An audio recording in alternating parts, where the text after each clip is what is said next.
সাংস্কৃতিক মেলবন্ধনে ঢাকা কুয়ালালামপুর। দুই দেশের মধ্যকার সুসম্পর্ক তুলে ধরতে বাংলাদেশ মালয়েশিয়া ফ্রেন্ডশিপ ফেস্টিভ্যালের আয়োজন করেছে 5 তারকা হোটেল ইন্টারকন্টিনেন্টাল ঢাকা। বৃহস্পতিবার শুরু হওয়া এই উৎসব চলবে আগামী 13 ডিসেম্বর পর্যন্ত।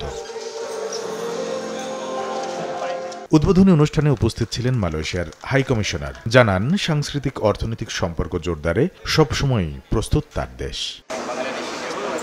এটি একটি কূটনৈতিক উদ্যোগ। দুই দেশের সম্পর্ক জোরদারে অবশ্যই ভূমিকা রাখবে বলে আমি আশা করি। দুই দেশের সাংস্কৃতিক মেলবন্ধনের এই উৎসব উপভোগে সবাইকে আমন্ত্রণ জানাচ্ছি। এ সময় জানানো হয়, সমৃদ্ধ রন্ধন ঐতিহ্য উদযাপনের লক্ষ্যেই এই উৎসবের আয়োজন, যেখানে থাকছে দুই দেশের জনপ্রিয় সব খাবার। উৎসবে বুফে ডিনারের জন্য জনপ্রতি খরচ হবে ৯,৫০০ টাকা। তবে নির্বাচিত ব্যাংক কার্ডধারীরা পাবেন বাই ওয়ান গেট 3 অফার। ফেস্টিভ্যালের ডিনার প্রাইসটা হচ্ছে ৯,৫০০ টাকা। সাথে আছে বাই ওয়ান গেট 3 অফার।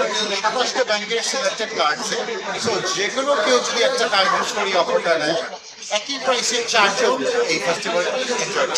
উৎসবে যোগ দেওয়া ভোজন রসিকরা জানান, স্বাদ, সংস্কৃতি ও বন্ধুত্বের মেশেলে এ উৎসব ঢাকায় যোগ করেছে নতুন মাত্রা। কামরুল হাসান সবুজ, সময় সংবাদ, ঢাকা।